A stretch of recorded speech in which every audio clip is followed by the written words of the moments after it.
श्री गणेशाय नमः। ओम नमः शिवाय। शिव पुराण 17वां अध्याय। यमदूतों से मुक्ति पाकर गुण निधि भगवान श्री सदाशिव के पार्षद के साथ विमान पर चढ़कर शिवलोक को गया।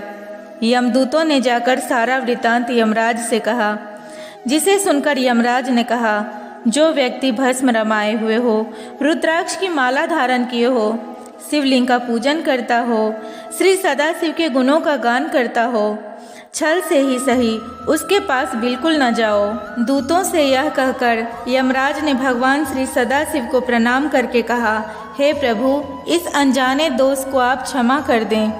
अब गुण निधि की कथा सुनिए।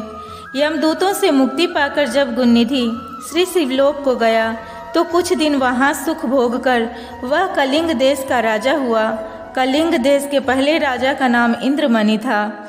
गुण निधि ने उनके यहाँ अरिंदम के नाम से जन्म लिया।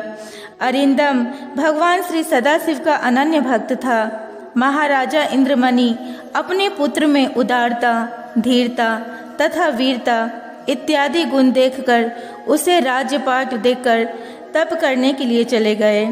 अरिंदम ने सिंहासन पर बैठने के साथ ही प्रजा को यह आज्ञा दे दी कि सब लोग शिवालयों में प्रतिदिन रात्रि को दीपक जलाया करें।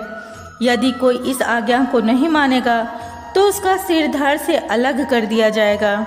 इस आज्ञा से राज्य भर के समस्त शिवालय प्रकाश से जगमगा उठे। राजा अरिंदम ने अपने न्याय से प्रजा को प्रसन्न किया। दीर्घ काल तक वह राज्य का सुख भोग कर शिवलोक को गया। हे नारद, शिवजी की थोड़ी सेवा से भी बहुत फलदायक प्रमाणित हुई। यज्ञदत्त के पुत्र गुण निधि का यह चरित्र जो सुनेगा उसकी समस्त कामनाएं पूर्ण होंगी और उसको बड़ा संतोष प्राप्त होगा। अब तुम मेरे मानस पुत्र पुलस्त का हाल सुनो।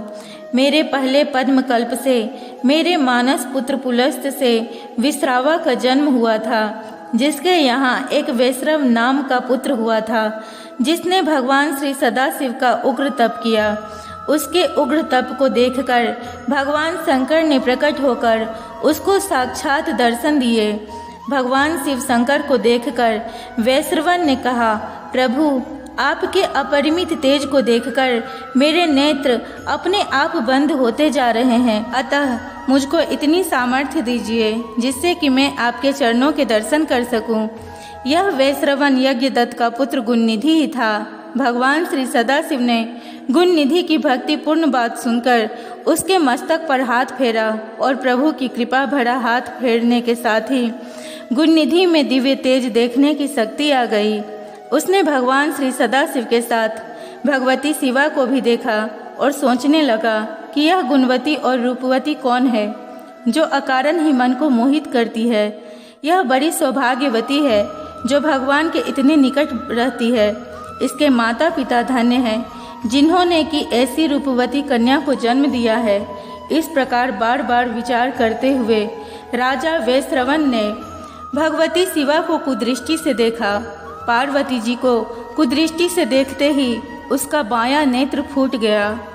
भगवती शिवा ने भगवान श्री सदाशिव से कहा कि यह कैसा आपका भक्त है जो कि मुझे कुदृष्टि से देखता है। भगवती शिवा की बात सुनकर भगवान श्री सदाशिव ने कहा, देवी, इस तपस्वी ने बड़ा उग्र तप किया है, इसीलिए इसका अविश्वास करना ठीक नहीं। यह तुम्हारा पुत्र है, अतः यह तुम्हें कुदृष्टि से नहीं देख सकता, अपितु यह तो तुम्हारी तपस्या की सराहना कर रहा था, अतः मैं इसे निधियों का स्वामी बनाऊंगा। यह गुहैयों का ईश्वर होगा। इतना कहकर भगवान श्री सदाशिव ने वैश्रवन से कहा, वत्स, तुम क्या चाहते हो? जो इच्छा हो सो वर मांगो। मेरे आशीर्वाद से तुम वसुओं के स्वामी हो। तुम राजाओं के विद्याधरों के साथ किन्नरों के स्वामी होंगे। इसके पश्चात हम तुम दोनों मित्र रूप में कैलाश पर जाकर निवास करेंगे। अब तुम भगवती शिवा के चरणों में नतमस्तक होकर क्षमा की याचना करो। यह तुम पर दया करके तुमको मानसिक पाप से मुक्त कर देंगी। इसके पश्चात उन्होंने भगवती श्री शिवा से कहा, पुत्र देवेशी तपस्विनी इस अपने अंगज पुत्र पर प्रसन्न हो जाओ।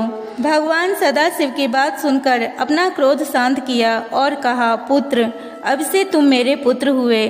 शिव की भांति मैं तुम पर दयालु हूँ। अब से तुम्हारा नाम कुबेर होगा। तुम्हारा स्थापित किया हुआ यह शिवलिंग सिद्धियों को देने वाला होगा और पूजन करने से पापों को नष्ट करके मोक्ष को देने वाला होगा।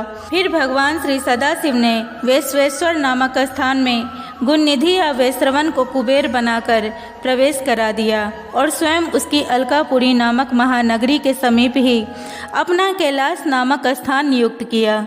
वैश्रवण को वरदान प्रदान करके भगवती शिवा के साथ भगवान श्री सदाशिव अंतर्ध्यान हो गए। भगवान सदाशिव की कृपा से वह अनंत धन रत्नों के स्वामी हुए और अलकापुरी का राज्य प्राप्त करके शिव मित्र के नाम से प्रसिद्ध हुए। हे नारद, गुणनिधि की कथा मैंने तुमको विस्तार पूर्वक सुनाई है, जो सदा आनंद को देने वाली है और तनिक चेष्टा से महान आनंद देने वाली है। गुणनिधि के समान पापी भी बिना इच्छा के भूखा रहने पर शिवरात्रि का व्रत करने वाला समझा गया। भगवान सदाशिव के बराबर भला और कौन दयालु है। शिव पुराण 17वां अध्याय समाप्त। ओम नमः शिवाय। हर हर महादेव।